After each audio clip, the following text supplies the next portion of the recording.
என்னோட ஜர்னி எல்லாமே சொல்லிட்டோம் நாங்கள்.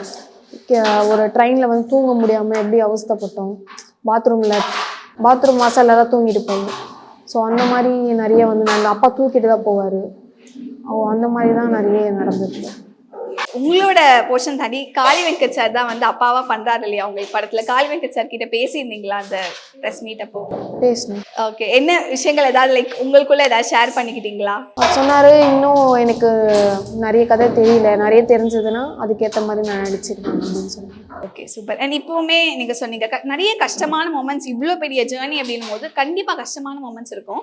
இன்றைக்குமே நீங்கள் யோசிச்சு பார்க்கும்போது இந்த படத்தில் கண்டிப்பாக நான் பட்ட இந்த ஒரு கஷ்டம் இது கண்டிப்பாக படத்துக்குள்ளே இருக்கணும் அப்படிங்கிற மாதிரி ஒரு சுச்சுவேஷன் உங்கள் லைஃப்பில் இருந்திருக்கும் இல்லையா? அது என்ன? அது வந்து நிறைய இருக்குது. ஏன்னா என்னோட லைஃபே ஸ்ட்ரகிளாக தான் வந்து நான் இந்த ஒரு சக்ஸஸ் அடைஞ்சிருக்கேன்.